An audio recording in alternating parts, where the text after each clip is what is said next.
Le stylo trembla dans ma main, non par faiblesse de l'âge, mais par le gel que contenaient les mots de ma fille unique en me tendant cette sentence de mort civile. Je suis Colette, 72 ans, ancienne commissaire-priseur et veuve avisée. Elle avait oublié que celle qui passa sa vie à détecter les faux reconnaît de loin un amour frauduleux. Le silence de mon appartement, qui était autrefois mon sanctuaire, semblait peser des tonnes en cet après-midi de mardi. J'étais assise dans mon fauteuil en cuir, celui-là même où mon défunt mari Henri aimait lire le journal les dimanches. L'odeur de l'encaustique du parquet ancien se mélangeait au parfum fort et écœurant que Solange, ma fille, avait mis en excès. Peut-être pour masquer l'odeur de la trahison, pensais-je. La lumière du soleil entrait par les fentes du store, illuminant la poussière qui dansait dans l'air comme les jours de ma vie qui s'échappaient lentement. J'ai toujours été une femme de détail. Pendant 40 ans, j'ai travaillé dans les ventes aux enchères, évaluant des pièces anciennes, des tableaux, des bijoux de famille déchus et du mobilier d'empires effondrés. Mes yeux furent entraînés à voir la rayure imperceptible sur un vase en porcelaine, la signature douteuse dans le coin d'une toile, le bois creux derrière un vernis brillant. Et là, devant moi, se tenait la plus grande contrefaçon que j'ai jamais vue, le sourire de ma fille. Solange n'a jamais été du genre à faire des visites occasionnelles. Depuis qu'elle s'était mariée avec Jérôme, un individu qui a plus de dettes que de cheveux sur la tête, ses visites étaient devenues rares et se terminaient invariablement par une demande d'argent qui ne revenait jamais. Mais aujourd'hui, c'était différent. Elle n'était pas venue demander de la petite monnaie. Elle était venue chercher tout le coffre-fort. Elle entra dans la chambre sans frapper, avec cette mallette en cuir exécutive sous le bras, marchant avec ses talons hauts qui claquaient sur le parquet. Elle ne demanda pas comment allait ma tension, ne voulut pas savoir si j'avais déjeuné, ne remarqua même pas que j'avais changé les rideaux. « Maman, éteins cette télévision, nous devons parler sérieusement », dit-elle en tirant déjà la chaise du secrétaire près de moi. Sa voix avait cette urgence fabriquée de vendeur de rue. « Bonjour à toi aussi, ma fille. Tu veux un café ? J'ai fait un 4/4. Je n'ai pas le temps pour un gâteau, maman. Jérôme m'attend dans la voiture, c'est de la paperasse. Des choses ennuyeuses, vous savez, mais nécessaires. » Elle ouvrit la mallette et commença à étaler des papiers sur la petite table basse couvrant mes magazines de mots croisés. C'étaient des documents avec des en-têtes officielles, beaucoup de lignes, des lettres minuscules, de la paperasse notariale. Mon cœur fit un bond, mais mon visage resta lisse, impassible. Des années à tenir le marteau sur le pupitre m'avaient appris à ne jamais montrer d'émotion avant l'enchère finale. « Qu'est-ce que tout ceci, Solange ?» demandai-je en ajustant mes lunettes sur le bout de mon nez, feignant une confusion que je ne ressentais pas. Je savais lire des documents à l'envers si nécessaire. « Maman, nous devons être pratiques, » commença-t-elle, en utilisant ce ton de voix qu'on emploie avec les enfants ou les personnes très lentes. « Vous avez déjà 72 ans. La santé est une chose fragile. Dieu nous en préserve. Mais s'il arrive quelque chose demain, la succession est un cauchemar. L'État prend la moitié, les avocats prennent le reste et la bureaucratie bloque tout pendant des années. » Elle fit une pause dramatique en prenant ma main. Sa main était froide et moite. « Jérôme et moi avons consulté un spécialiste. Le mieux est que vous transfériez tout à mon nom maintenant. L'appartement ici dans le quartier impérial de Strasbourg, la maison de Colmar, les placements à la banque, nous faisons une donation entre vifs. Tout est réglé. »« Tout ?» répétai-je en la regardant dans les yeux. « Et moi, je reste comment ?»« Ah, maman, rien ne change, » elle rit, un son nerveux. « Vous continuez à habiter ici, bien sûr, c'est juste sur le papier, c'est pour faciliter quand vous mourrez. Ainsi, je n'aurai pas de tracas dans le futur. »« Quand vous mourrez ?» La phrase resta suspendue dans l'air, lourde et toxique. Ce n'était pas si vous venez à partir un jour ou dans un futur lointain. C'était un cant impatient, comme si elle regardait sa montre, attendant l'expiration de ma date de péremption. Je regardai ses papiers et pris le stylo. Ma main trembla légèrement, volontairement. Je signais chaque page. Pendant que l'encre bleue marquait le papier blanc, mon esprit volait vers les détails que Solange ignorait. Elle ne savait rien de la restructuration patrimoniale que j'avais faite 5 ans plus tôt. Elle ne savait rien de la société civile immobilière. La signature que je donnais ne valait pas le papier sur lequel elle était écrite. « Voilà !» dis-je en fermant le stylo. Tout est à toi.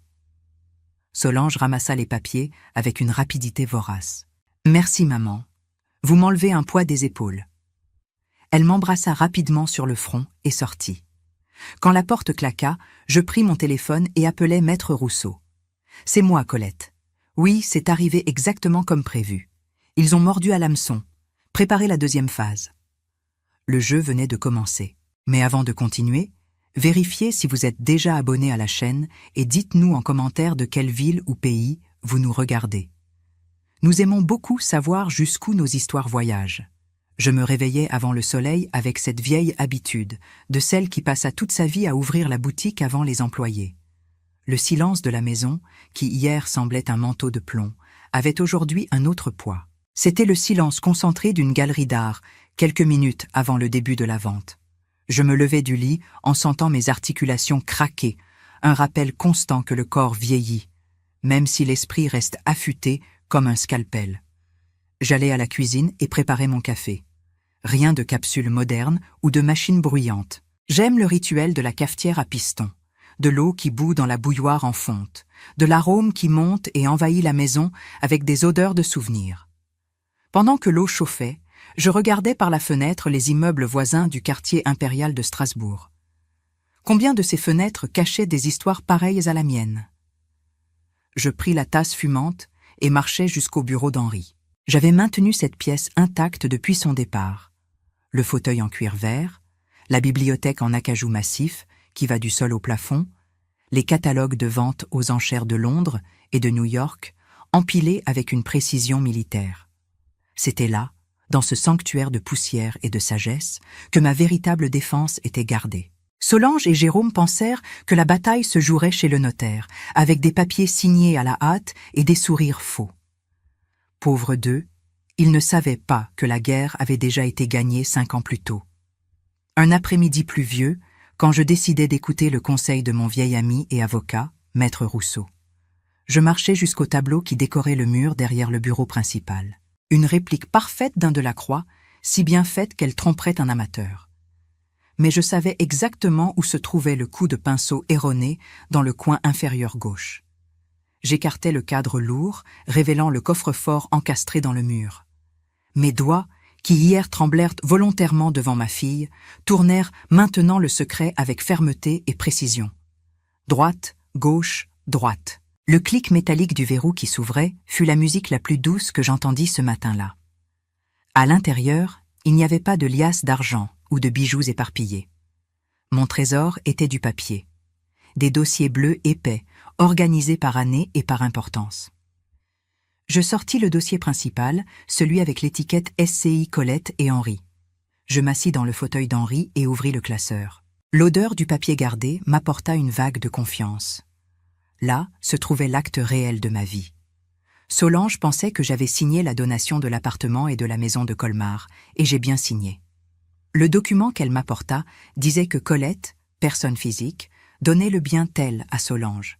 Le problème est que Colette, personne physique, ne possède aucune brique de cet appartement depuis 5 ans.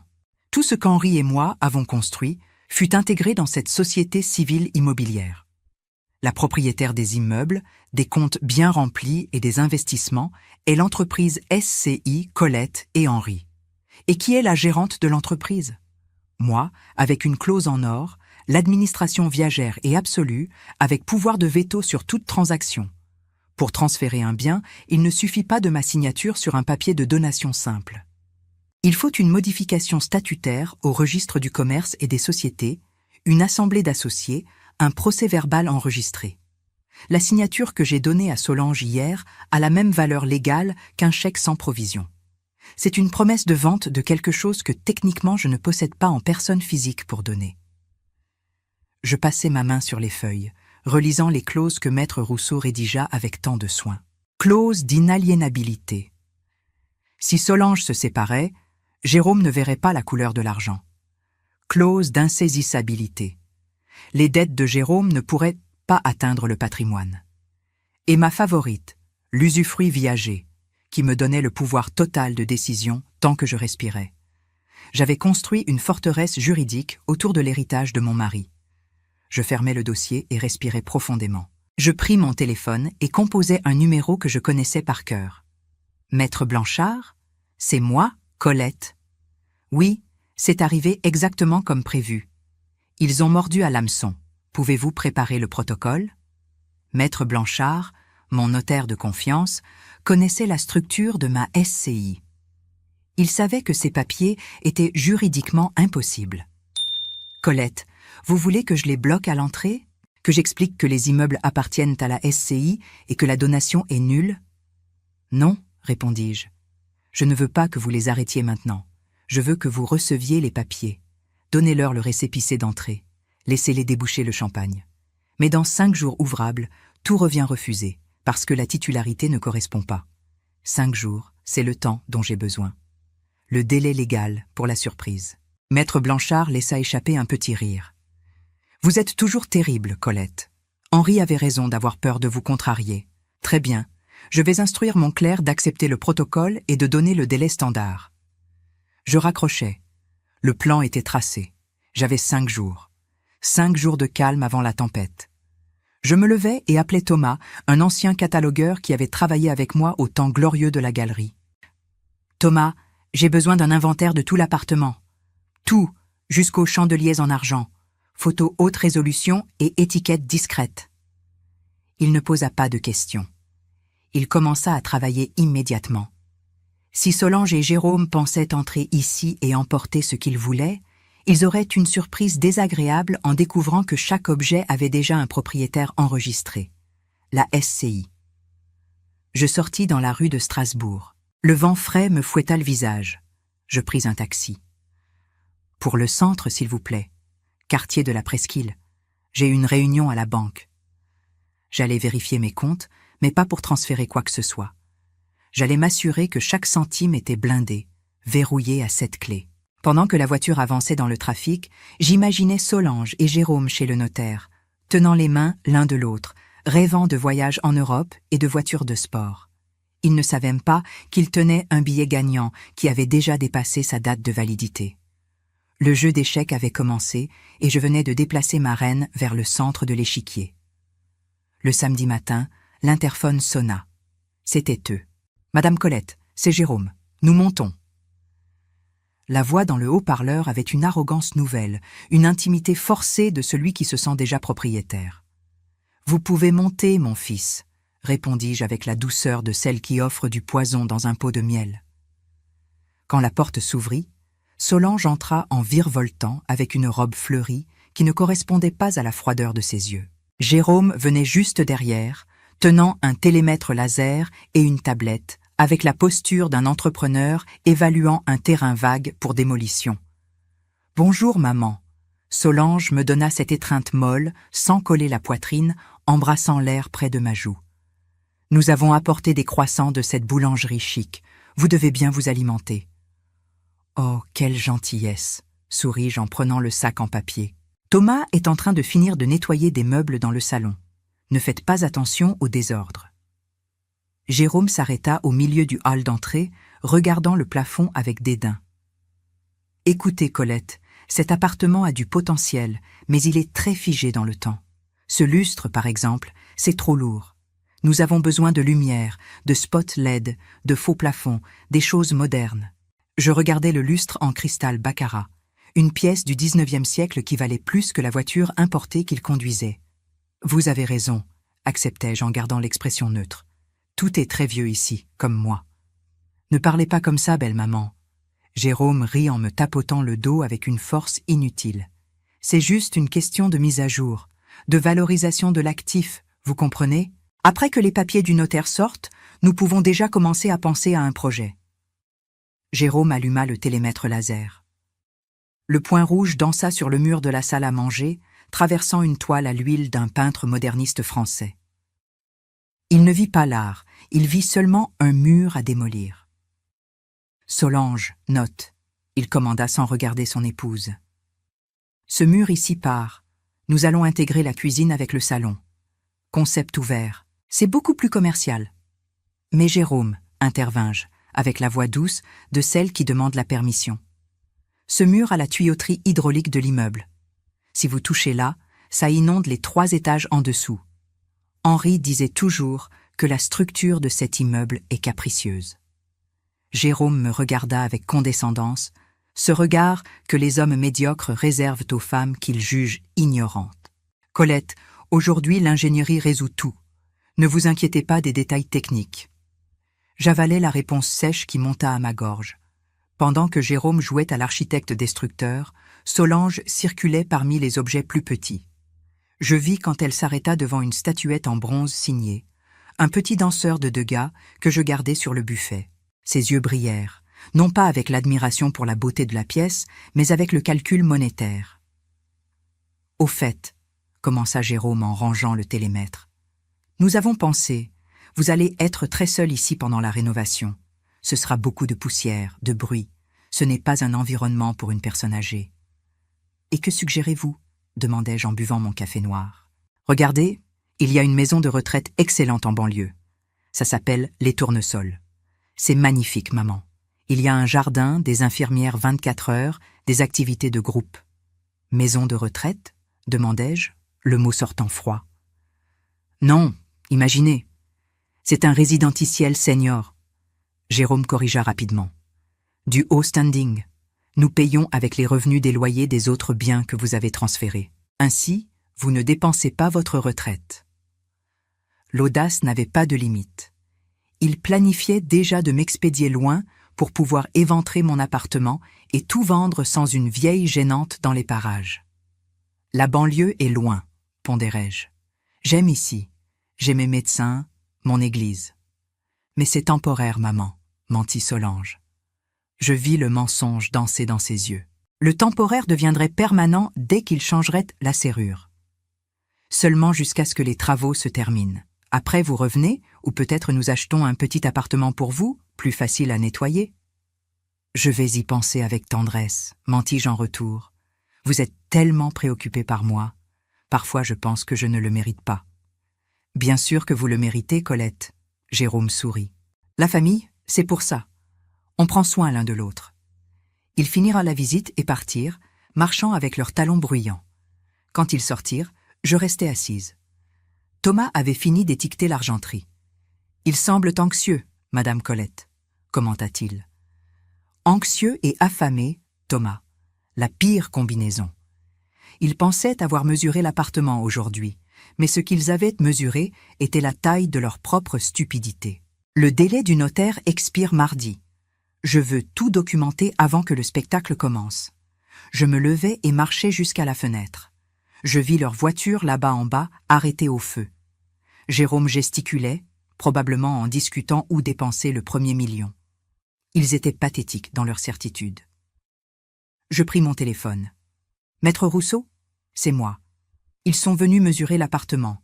Ils parlent déjà de maison de retraite en banlieue. » Maître Rousseau rit de l'autre côté de la ligne. Ils ne perdent pas de temps. L'injonction de la SCI est déjà prête. Mardi, le notaire libérera la note de retour avec les exigences. Ce sera une douche froide. L'horloge murale marqua 14h30 avec une ponctualité britannique que Jérôme n'aurait jamais. J'étais assise dans mon fauteuil favori avec un livre d'art ouvert sur mes genoux. Le téléphone sonna. C'était Monsieur Dupont de la réception. « Madame Colette, votre fille et son mari viennent d'arriver. L'homme est essoufflé, madame. Il est passé par le tourniquet sans même dire bonjour. Il monte. »« Merci, Dupont. Laissez-les monter. Tout est sous contrôle. » Je raccrochai et respirai profondément. L'odeur de café frais flottait encore dans le salon, mais serait bientôt remplacée par l'aigreur de la frustration. Il ne fallut pas 2 minutes pour que la porte d'entrée soit ouverte avec violence. Jérôme entra en premier, le visage rouge comme un poivron, tenant un papier froissé comme si c'était une arme. Solange venait juste derrière, les yeux gonflés, le maquillage barbouillé. Ils ne me donnèrent pas de baiser, ne demandèrent pas comment allait ma santé. Quelle mascarade est-ce là, Colette? Jérôme cria en jetant le papier sur la table basse au-dessus de mon livre d'art. Vous pensez que je suis idiot? Bon après-midi à vous aussi, Jérôme, répondis-je sans me lever. Maman, pour l'amour de Dieu, ne faites pas l'innocente. Solange explosa. Nous avons eu honte. Le notaire a retourné le dossier devant tout le monde. Il a dit que vous ne pouvez rien donner. Je regardais le papier sur la table. C'était la note de retour du bureau des hypothèques, le verdict bureaucratique que j'attendais déjà. « Comment je ne peux pas ?» demandai-je. « J'ai signé tout ce que vous avez demandé. »« Vous avez signé un papier sans valeur, » cria Jérôme. « Le bureau des hypothèques a dit que les immeubles ne sont pas à votre nom. Ils ont dit qu'ils appartiennent à une certaine SCI Colette et Henri. Quelle histoire est-ce? Vous avez vendu les immeubles et ne nous avez rien dit? » Je n'ai rien vendu, Jérôme. Ma voix changea. Le ton tremblant et doux disparut. Ce qui sortit de ma gorge fut la voix de la commissaire-priseur qui commandait des salles bondées. Ferme, projetée et non négociable. « Asseyez-vous. » Le changement brusque dans mon ton fit Solange arrêter de gémir. Jérôme se figea au milieu du salon. « Qu'avez-vous dit ?» J'ai dit « Asseyez-vous maintenant », pointai-je vers le canapé. Ils s'assirent sur le bord du canapé, comme deux enfants appelés au bureau du directeur. « Vous êtes allé au notaire aujourd'hui en espérant sortir de là avec le patrimoine de 40 ans de travail à moi et à mon mari, commençai-je. Vous pensiez que ce serait facile, une signature et voilà. La vieille va à la maison de retraite et nous démolissons les murs. » Solange écarquilla les yeux. « Maman, comment savez-vous pour la maison de retraite ? » Je sais tout, Solange. Je sais les dettes de Jérôme. Je sais la boutique qui a fait faillite. Je sais que vous voyez cet appartement non pas comme un foyer, mais comme un distributeur automatique pour financer vos délires de grandeur. Jérôme tenta de récupérer la posture de mal alpha. « Écoutez, Colette, vous ne venez pas faire de sermon. Le fait est que vous nous avez trompés. C'est de l'escroquerie. Vous avez signé une donation frauduleuse. » « Fraude ?» Je laissai échapper un rire court et sans humour. « Parlons de fraude, Jérôme. Fraude, c'est essayer de convaincre une veuve âgée qu'elle doit abandonner tout pour faciliter la succession. Ce que j'ai fait, c'était de la légitime défense. Je me levai du fauteuil. Je marchai jusqu'à l'étagère et pris le dossier bleu. Je le jetai sur la table à côté de la note du notaire. « Ouvrez !» ordonnai-je. Jérôme prit le dossier avec méfiance. En l'ouvrant, ses yeux parcoururent les lignes du contrat social de la SCI. Je vis le moment exact où il comprit. « Une SCI », il murmura. « Tout intégré, capital fermé. »« Exactement, confirmai-je. » Il y a 5 ans, Henri et moi, prévoyant que notre fille unique s'était mariée avec un homme incapable de gérer une baraque à limonade, avons blindé tout. L'appartement, la maison de Colmar, les placements.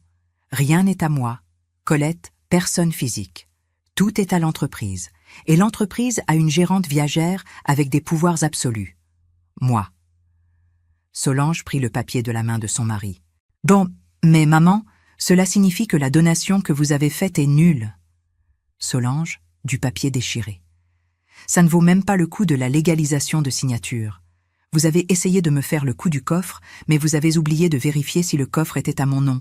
Vous avez acheté du vent. » Le silence qui suivit fut lourd, étouffant. Jérôme laissa tomber le dossier. « Vous avez planifié ça? Ce théâtre. Signez ici, maman. Vous vous moquiez de nous tout le temps. » Je ne me moquais pas, Jérôme. Je pleurais à l'intérieur. Si vous m'aviez demandé de l'aide honnêtement, j'aurais aidé. Mais vous avez choisi le chemin de la trahison. Solange commença à pleurer. Jérôme a dit que c'était le mieux, maman. Nous devons de l'argent aux usuriers. Ils menacent. Alors c'est ça. Vous vouliez mon toit pour payer les erreurs de Jérôme. Je marchai jusqu'à la table et pris le téléphone. Qu'allez-vous faire? Jérôme fit un pas vers moi. Je vais appeler le concierge et demander qu'il appelle la police si vous ne sortez pas d'ici dans 5 minutes. Et ensuite, je vais appeler Maître Rousseau. À partir d'aujourd'hui, l'argent de poche de Solange est coupé. La carte de crédit additionnelle annulée. La voiture que vous conduisez sera récupérée demain matin. Le choc sur le visage de Solange fut visible. Maman, vous ne pouvez pas faire ça. Je peux et je vais. Alors je suggère que Jérôme trouve un emploi. J'ai entendu dire qu'il recrute des emballeurs au supermarché du coin. Vous êtes une sorcière, Colette. Jérôme cracha les mots. Vous allez mourir seule. Mieux vaut seule que mal accompagnée par des vautours, répliquai-je. Sortez maintenant. Solange se leva et tenta de m'embrasser dans un dernier acte de désespoir manipulateur. Je fis un pas en arrière, évitant le contact. Ça fit mal. Je te pardonne, Solange. Comme mère, je te pardonne. Mais comme gérante du patrimoine que ton père a sué sang et eau pour construire, je ne te fais pas confiance. » Ils marchèrent vers la porte. Quand Jérôme ouvrit la porte pour sortir, il se retourna une dernière fois. « Ça ne va pas rester comme ça. Essayez, Jérôme. Maître Rousseau va adorer. Il a des vidéos des réunions du conseil, des certificats médicaux annuels attestant ma santé mentale pleine. Vous allez dépenser l'argent que vous n'avez pas avec des avocats qui vont rire de votre cause. » Il claqua la porte avec tant de force que le tableau dans le couloir trembla, mais ne tomba pas. Je restai seul à nouveau. Je m'assis lentement dans le fauteuil. Mes jambes, qui s'étaient maintenues fermes pendant la confrontation, faiblirent. Je regardais mes mains. Elles étaient vides de papier, mais pleines de pouvoir. Je me levai et allai à la fenêtre. Là-bas, en bas, je vis Solange monter dans la voiture. Je les vis partir. Je retournai à la cuisine. Je me servis d'un verre de vin blanc. Le goût était parfait. Il y avait une tranquillité étrange en moi. La tranquillité de celle qui a monté un piège et a vu la proie y entrer de son plein gré. 3 mois s'étaient écoulés depuis cet après-midi de mardi où j'expulsais la cupidité de mon salon, et l'air dans mon appartement n'avait jamais été aussi léger. Ce n'était plus le silence lourd et poussiéreux d'une veuve qui attend la mort. C'était maintenant le calme doré de celle qui a repris les rênes de son propre destin. Le téléphone ne sonnait plus avec des demandes déguisées en affection. Ma routine avait changé. Au lieu de rester à la maison à attendre des visites qui ne venèrent que pour sucer, mon agenda était plein. J'étais retourné donner des consultations informelles pour de vieux collectionneurs, des gens qui savent qu'un regard entraîné vaut plus que 10 algorithmes d'ordinateur. Les nouvelles sur Solange et Jérôme m'arrivaient, apportées par le vent efficace des ragots sociaux et par les rapports discrets de Maître Rousseau. J'appris que la voiture argentée, ce symbole de statut qu'il défilait, fut récupérée la semaine suivant notre confrontation. On dit qu'il y eut une scène lamentable devant leur immeuble, avec Jérôme criant sur l'huissier de justice et Solange pleurant assise sur le trottoir. Ils durent sortir du duplex loué. La réalité frappa à la porte avec un mandat d'expulsion pour défaut de paiement. Ils déménagèrent dans un appartement exigu à Vaux-en-Velin, un quartier honnête, mais loin du glamour qu'ils jugeaient mérité. Le plus ironique, et la vie a un sens de l'humour particulier, est le nouvel emploi de Jérôme. L'homme qui voulait démolir les murs de mon appartement historique travaillait maintenant au comptoir d'un magasin de matériaux de construction, vendant du ciment et du mortier. J'appris qu'il devait pointer à 8 heures du matin et porter un uniforme. Peut-être que le travail dur redresserait la colonne vertébrale qu'il n'avait jamais eue. Quant à Solange, ma fille découvrit que la vie sans carte de crédit illimitée exige des compétences qu'elle ne s'était jamais préoccupée de développer. Les ongles en gel furent les premiers à partir, incompatibles avec le ménage de sa propre maison et avec les gâteaux en pot qu'elle commença à essayer de vendre. Oui, des gâteaux. Elle qui avait méprisé mon 4/4 cet après-midi-là. J'appris qu'elle appelait des parents éloignés, pleurant toutes les larmes de son corps, disant que sa mère était devenue folle. Qu'ils parlent. La folie de la mère fut la seule chose qui empêcha qu'ils aillent en prison pour dette. Mais je ne passais pas mes jours à me réjouir de leur chute. Ce serait mesquin. Mon énergie coulait maintenant vers où elle donnait des fruits. Avec l'argent qui avant s'écoulait par le drain de l'argent de poche de Solange, je pris une décision qu'Henri applaudirait debout. Je créai le projet Nouveau Regard, une initiative petite mais puissante, focalisée sur de jeunes restaurateurs d'art venant de la périphérie. Hier, je passais l'après-midi dans l'atelier improvisé que j'installais dans une des chambres vides, celle que Jérôme voulait transformer en salle de télévision. J'enseignais à Yasmine, une jeune fille de 22 ans, avec des mains de fée et des yeux d'aigle, à nettoyer une toile du 19e siècle.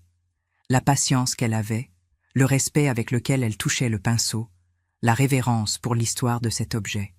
Je vis en elle la fille que j'aurais aimé avoir. Quand elle réussit à retirer la couche de vernis oxydé et révéla les couleurs originales de la peinture, elle pleura et m'embrassa. Une étreinte vraie, chaude, sans arrière-pensée. Merci, Madame Colette. Personne n'a jamais cru que je pouvais toucher à des choses si précieuses. La valeur n'est pas dans la chose, ma petite, c'est dans celui qui en prend soin, répondis-je. J'investissais mon patrimoine dans des gens vivants, dans des rêves qui ont besoin d'engrais pour grandir. Je rénovais l'aile infantile de la paroisse du quartier. Chaque chèque que je signais maintenant, je le signais avec plaisir, avec mon stylo Mont Blanc, allait construire quelque chose. Je découvris que l'argent est comme l'eau. S'il reste immobile, il pourrit et crée de la boue. S'il circule, il génère vie et énergie. Parfois, quand la nuit tombait et que je restais seul sur mon balcon regardant les lumières de Strasbourg, je me permettais de réfléchir sur ce voyage. La douleur de la trahison de Solange existait encore. C'était une cicatrice dans le tissu de mon âme. Mais l'œuvre continuait entière. J'avais dû mourir symboliquement pour ma fille, pour pouvoir renaître comme la femme que je suis. La société essaye de nous convaincre qu'après 60 ou 70 ans, notre seule fonction est de ne pas donner de travail et de mourir vite pour faciliter la bureaucratie. Combien d'entre nous n'ont-elles pas entendu cela déguisé en soins? Combien ne livrent-elles pas tout par peur de la solitude et finissent oubliées dans un coin? Je refusais ce rôle. J'appris que la vieillesse apporte un super pouvoir que la jeunesse ignore. L'invisibilité stratégique. Ils ne nous voient pas arriver. Ils sous-estiment notre intelligence, et c'est là que nous gagnons le jeu. Pendant qu'ils courent anxieux, nous observons, calculons et agissons avec la précision de celle qui a déjà vu ce film 1000 fois. Je n'étais pas seulement une survivante, j'étais une stratège qui défendit son territoire. Je finissais de m'habiller pour un vernissage à la Galerie Bellecour, un événement mondain dans le quartier impérial que je ne fréquentais plus depuis des années, parce que je pensais ne plus avoir l'âge pour cela. Le miroir reflétait une Colette que j'avais oubliée. La robe en soie bordeaux avait une coupe impeccable et le collier de perles, le vrai, celui qui restait enfermé dans le coffre pour que Solange ne le convoite pas, brillait sur mon cou avec la dignité de celle qui survécut au fond de la mer. Ma routine avait changé. Au lieu de rester chez moi à attendre des visites qui venaient seulement pour sucer, mon agenda était plein. La sensation d'entrer dans une pièce et de voir les têtes se tourner en respect et non en pitié était enivrante. Je n'étais pas la petite vieille du 71, j'étais Colette, la dame qui s'est distinguée un faux à 10 mètres de distance. Avec l'argent qui avant s'écoulait, j'avais créé le projet Nouveau Regard. J'enseignais à Yasmine et à d'autres jeunes de la périphérie. Hier, quand elle réussit à restaurer une toile ancienne, elle pleura et m'embrassa. Une vraie étreinte. J'investissais dans des gens vivants, dans des rêves qui ont besoin de lumière pour grandir. J'avais découvert que l'argent est comme l'eau. S'il reste immobile, il pourrit. S'il circule, il génère vie. Parfois, quand la nuit tombait, je me permettais de réfléchir. La douleur de la trahison de Solange existait encore, comme une cicatrice dans le tissu de mon âme. Mais l'œuvre continuait entière. J'avais dû mourir symboliquement pour ma fille, pour pouvoir renaître comme la femme que je suis. La société essaye de nous convaincre qu'après 70 ans, notre seule fonction est de ne pas donner de travail et de mourir vite. Je refusais ce script. J'appris que la vieillesse apporte un super pouvoir, l'invisibilité stratégique. Ils ne nous voient pas arriver, et c'est là que nous gagnons. L'interphone sonna. C'était le concierge m'avertissant que le taxi pour le vernissage était arrivé. Je pris mon sac et donnai un dernier regard à l'appartement illuminé par le lustre en cristal baccarat qui brillait maintenant plus fort, propre et imposant. Avant de sortir, je passai par le bureau. Le coffre était là, fermé, gardant les documents de la SCI, mais le véritable trésor n'était pas là-dedans. Le trésor, c'était moi. C'était ma liberté, ma santé, ma volonté de vivre. La semaine prochaine, j'allais voyager. Pas à la banlieue, Dieu m'en préserve. J'allais en Italie avec un groupe d'amis de l'histoire de l'art. Nous allions boire du vin en Toscane, voir le David de Michel-Ange à Florence et rire jusqu'à avoir mal au ventre. Le testament, la succession, je laisse ça pour quand je mourrai. Et je n'ai aucune hâte que cela arrive. Dans le couloir de sortie, je vis la petite lumière du répondeur clignoter. Un nouveau message. J'appuyais sur le bouton.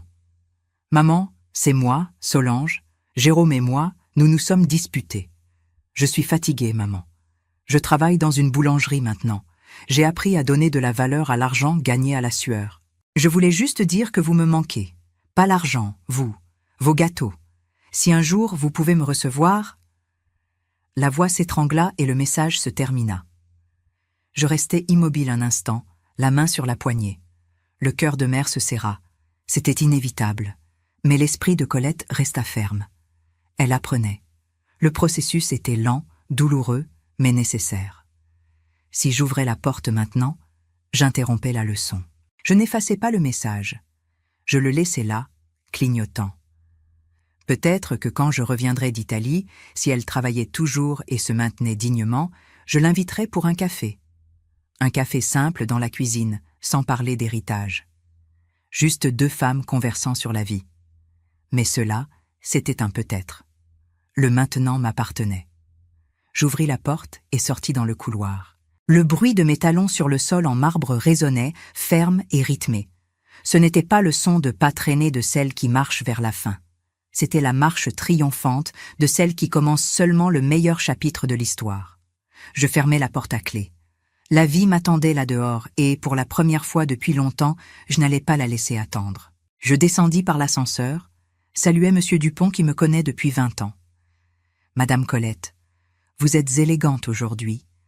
Vous allez vous promener ?»« Je vais travailler, Monsieur Dupont. Je vais vivre, » répondis-je avec un éclat dans les yeux qu'il n'avait pas vu depuis longtemps. Je sortis dans la rue, sentant le vent sur mon visage et le bruit de la ville. Je pris un taxi au coin. « Pour la galerie Bellecour, s'il vous plaît. » Pendant que la voiture avançait dans le trafic, j'imaginais Solange dans sa boulangerie, les mains dans la farine, apprenant finalement ce que signifie gagner son pain. Peut-être qu'au fond du puits, elle trouverait du caractère. La douleur est une professeure sévère, mais efficace. J'appuyais ma tête sur le siège du taxi et fermais les yeux un instant. Le jeu d'échecs était terminé et j'avais gagné. Mais plus que cela, j'avais récupéré ma vie. La ville passait là dehors, rapide et indifférente. Mais ici dedans, dans le silence de ma stratégie victorieuse, le temps marchait à mon rythme. Et le rythme était celui de la liberté. Si cette histoire a touché votre cœur, répondez ici dans les commentaires. À ma place, qu'auriez-vous fait? N'oubliez pas de regarder la prochaine vidéo qui apparaît sur votre écran. Elle apporte un rebondissement surprenant et émouvant qui vous captivera du début à la fin.